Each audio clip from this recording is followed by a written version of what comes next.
अभिनेता आमिर खान के बेटे जुनैद खान की डेब्यू फिल्म महाराज जो रिलीज होने से पहले ही विवादों में आ गई है।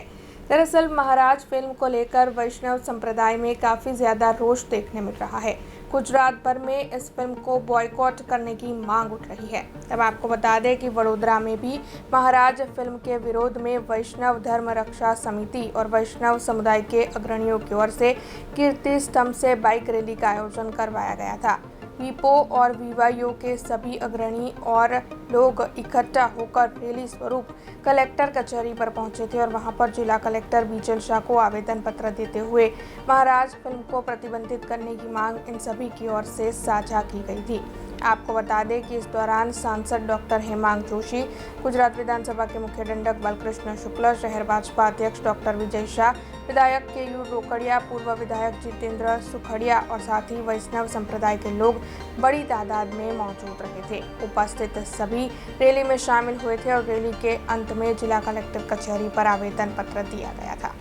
धर्मगुरुओने वैष्णव संप्रदाय में जो सेवा करे छे ते लोकोना संदर्भमां बहु ज धृणात्मक वस्तु मूकवामां आवेली छे।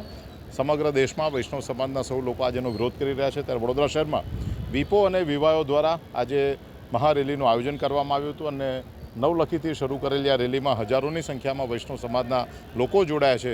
કલેક્ટરશ્રીને આવેદનપત્ર આપ્યું છે અને કલેક્ટરશ્રી પાસે એવી માગણી કરી છે કે કોઈપણ સંજોગોમાં મહારાજ ઓટીટી પ્લેટફોર્મ ઉપર રિલીઝ ન થાય અને જો કોઈ કારણસર રિલીઝ થશે તો એના માટેની સંપૂર્ણ જવાબદારી એ ફિલ્મના નિર્માતાઓની રહેશે। આવનારા સમયમાં પણ આ પ્રકારના હિન્દુ ધર્મની સામે ખિલવાડ કરતા કોઈપણ પ્રકારના આવા મૂવી છે એ મૂવીનું પ્રસારણ પણ ન થાય એના માટેની પણ ચિંતા વ્યક્ત કરી। વડોદરા શહેર અને જિલ્લાના વૈષ્ણવ સંપ્રદાય અને અન્ય આગેવાનોએ આજે જે મહારાજ ફિલ્મ રિલીઝ થઈ રહી છે તેના વિરુદ્ધ એક આવેદનપત્ર રજૂ કર્યું છે અને ફિલ્મ જે હાઈકોર્ટે કામ ચલાવવું મને હુકમ આપેલો છે તેવી રજૂઆત કરી છે, પરંતુ એને પરમેનન્ટલી બેન કરવામાં આવે એ મતલબની રજૂઆત કરતું એક આવેદનપત્ર આપ્યું છે, જે અમે આગળની કાર્યવાહી અર્થે राज्य सरकार ने मोकली आपी। अब खबरों से लगातार अपडेट रहना हुआ आसान। BRG न्यूज आपके मोबाइल स्क्रीन पर आज ही BRG न्यूज की mobile app Google play store और ऐप स्टोर से डाउनलोड करें और खबरों से लगातार जुड़े रहें।